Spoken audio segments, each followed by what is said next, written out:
Hi, I'm Diane Conklin with CompleteMarketingSystems.com.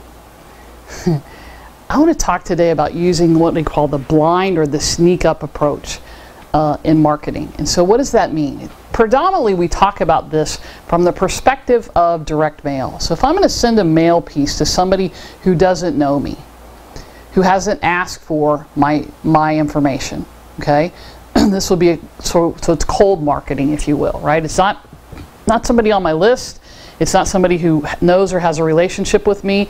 It's simply me reaching out to them because they're predisposed to doing business with me. As I've looked at the parameters and I've segmented my list and I've gone out and purchased a list. So I send them something in the mail, and we call it the blind or the sneak up approach. So what does that mean? That means the envelope that we send the piece to them in, so we wouldn't send a postcard, right, because they can see it right there. It simply means that the envelope that we send to them doesn't have our business name on it anywhere. It simply has a return address. No name, no business name, just the return address. We handwrite the envelope or have somebody else do it. You don't have to do this yourself. Or there are actually fonts that your printer can print that actually look like handwriting fonts. Okay, not the one that comes pre-loaded on your computer. Not that one. Everybody knows that one. Okay, but there are ways to do this and have it automated. Or hire a kid in the neighborhood, or a soccer stay-at-home mom, or a retiree, and pay them so much an hour or so much an envelope. Okay. Hand addressed in blue ink is best, because then they know it's handwritten and not a copy.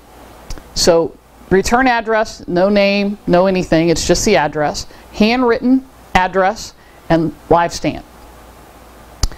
Because here's what happens when you get that in the mail. You think, wow, I wonder who this is from. It creates curiosity. You're not going to throw it away because it might be something important. It might be, who knows, maybe there's money in the mailbox. I love money in the mailbox, right? But it looks personal. It looks like a letter from your brother, right? Or your aunt or your grandmother or whatever. And because it looks personal, it's going to go in the A pile mail, the personal pile mail that people are going to come back to later on. Now I'm going to give you an advanced tip. Actually, I'm going to give you two advanced tips just because I'm feeling up to it today. The first advanced tip is, don't put the stamp. First, you want a live stamp. Don't use that metered stuff. Don't use stamps.com. Live stamp. Okay, you don't even have to lick them anymore. Don't be lazy. You just peel them off the thing and stick them on, and you're not doing it anyway, right? Live stamp, and don't worry that it's. Matter of fact, I would say don't even put it on straight. Put it on crooked. Crooked stamps outpull stamps that are on straight.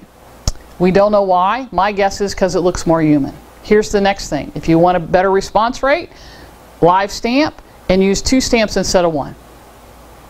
It's got a better response rate. So I just gave you 2 advanced tips for your direct mail. Live stamps, that's 1. Okay, I actually gave you 3.